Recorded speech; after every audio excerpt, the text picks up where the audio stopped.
नमस्कार, news bioscope देख रहे हैं आप और मैं हूं आपके साथ अमित झा।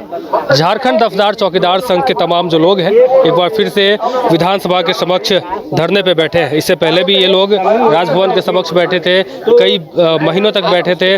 उसके बाद आज फिर से एक बार विधानसभा पहुंचे हैं। क्या कुछ मांगे हैं, क्या ये मुख्यमंत्री से डिमांड कर रहे हैं, हम इनसे बात करके ही जानेंगे। क्या नाम है आपका? नेमानी पासवान। नेमानी जी, आप पहुँचे हैं, क्या परेशानी क्या होगी? परेशानी यही है कि हम लोगों का बाप दादा फ्री में खटते रहा। उस समय 1 टका 2 टका 4 टका 5 टका देता था।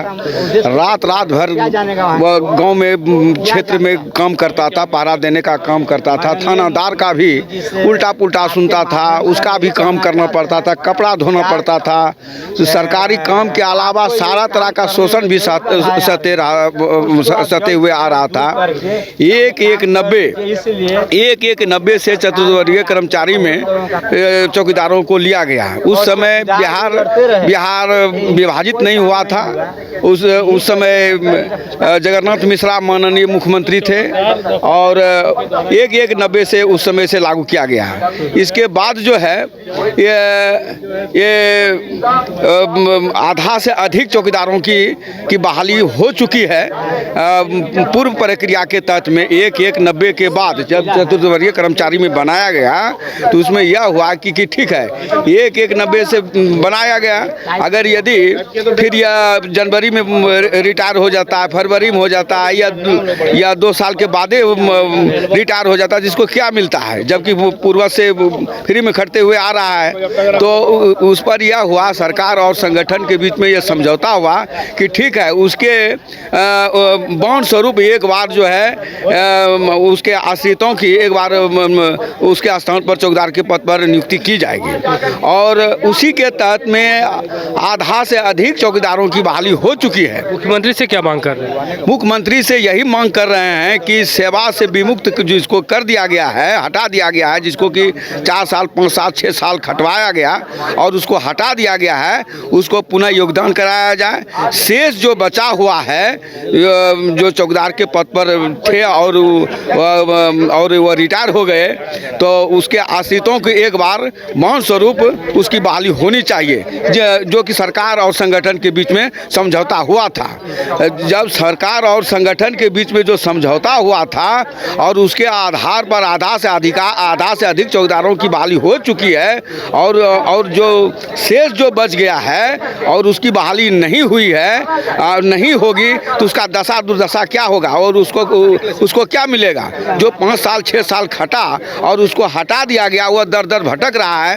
इस तरह का नहीं होना चाहिए। सरकार से मेरा यही मांग है कि जो सेवा से विमुक्त हो चुका है, कर दिया गया है, उसको पुनः योगदान कराया जाए। सेवानिवृत्त के जगह पर जो उसका आश्रित है, उसके एक बार बॉन्ड स्वरूप उसकी बहाली होनी चाहिए। तो तमाम जो मांग है उसको लेकर के यहाँ बैठे हैं और भी जो लोग हैं उनसे हम बात करेंगे और जानने की कोशिश करेंगे। कृष्णदयाल जी, लगातार आप लोग यहाँ बैठे हैं, धरने पहले भी बैठे थे राजभवन के समक्ष में, अब फिर से पुनः विधानसभा पहुँचे हैं। क्या परेशानी क्या लग रहा है कि अभी तक आपकी जो डिमांड है वो सुनी नहीं जा रही है? नहीं सुनी जा रही है, इसीलिए तो मैं आया और हम लोग आए हैं गांव देहात से सरकार को सुनाने के लिए कि हमारे साथ अन्याय हुआ है। तो जो 5 साल 6 साल काम किया हटा दिए आप, जिसको एक बार मौका नहीं मिला उसको मौका दे दीजिए, जो जिसको हटाए हैं उसको रख लीजिए, क्योंकि झारखंड से चौकीदारी व्यवस्था समाप्त हो रही है। इसलिए समाप्त हो रही है कि यही एक विभाग है जिसकी सूचना अति विश्वसनीय होती है और सही भी होती है। इसको भी लोग प्रभावित कर रहे हैं। तो आप तो नियमावली बनाए हैं, उस नियमावली के आलोक में आप बहाली कराइए विज्ञापन निकाल करके, लेकिन जो नियमावली कहता है उसको तो आप कर नहीं रहे हैं। हमको एक बार मौका दे दीजिए और विज्ञापन निकाल के यदि बहाली करना ही है तो जो आप नियमावली बनाए हैं उसके आलोक में बहाली करिए। नियमावली में लिखा है कि 100 से 120 आवासीय घरों का एक समूह होता है। आपने बीट बनाया नहीं। जिस बीट में जिस अभ्यर्थी की नियुक्ति होगी उस बीट का स्थायी निवासी होना अनिवार्य होगा। आप दूसरे जगह से लाके बहाल कर रहे हैं, दूसरे प्रखंड से, दूसरे जिला से, दूसरे प्रदेश से लाके बहाल कर रहे हैं। तो जो आरक्षण रोस्टर आप कहे कि जिला स्तरीय आरक्षण रोस्टर लागू हो, तो आप अनुसूचित जाति का कई जिलों में आरक्षण शून्य है, चौकीदारों के बहाली में कहीं पिछड़ा वर्ग का शून्य है। तो ये तो भारतीय संविधान के अनुच्छेद 16 के उपअनुच्छेद 4 के खिलाफ में है, आपको आरक्षण देना है।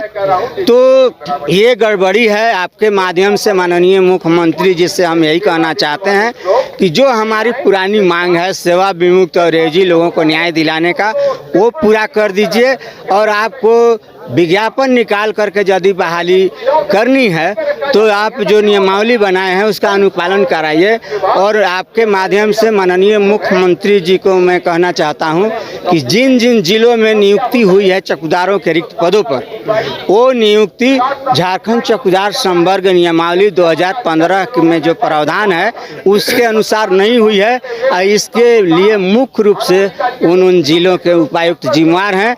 और आपके माध्यम से हम मांग करते हैं माननीय मुख्यमंत्री जी से कि आप विधानसभा की समिति बनाइए और उससे जांच कराइए कि अभी तक जिन जिन जिलों में नियुक्ति हुई है वो नियुक्ति झारखंड चौकीदार संवर्ग नियमावली 2015 के आलोक में हुई है कि नहीं हुई है। सब दूध का दूध और पानी का पानी हो जाएगा। क्या लगता है, पहले भी धरना पे बैठे थे, आज भी बैठे हैं, तो उस वक्त नहीं सुनेंगे तो अब सुनी जा सकती है आपकी बात? देखिए, कोशिश करने वालों की कभी हार नहीं होती है।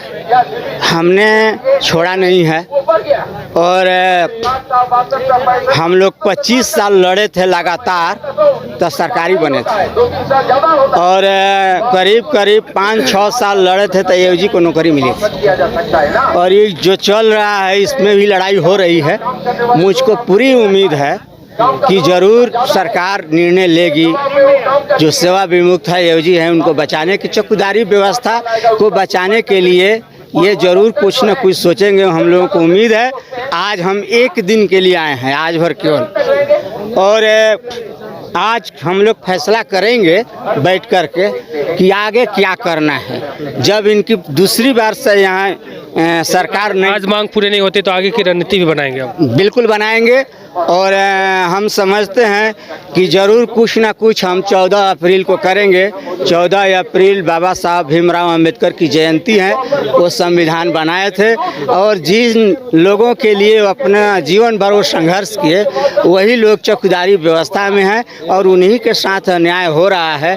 तो हम ज़रूर चाहेंगे कि उनके जयंती पर कुछ हो, कार्यक्रम क्या होगा हम लोग मिल बैठ के तय करें। तो तमाम जो है झारखंड राज्य के दफ्तर चौकीदार के तमाम लोग हैं, उनका साफ तौर पे कहना है कि अगर हमारी मांग आज पूरी नहीं होती है तो 14 अप्रैल को यानी कि बाबा साहब की जो जन्म दिवस है उस दिन कुछ अलग करेंगे। अब देखना ये दिलचस्प होगा कि हेमंत सोरेन या फिर जो सरकार में लोग बैठे हैं इनकी मांग को कितनी गंभीरता से लेते हैं।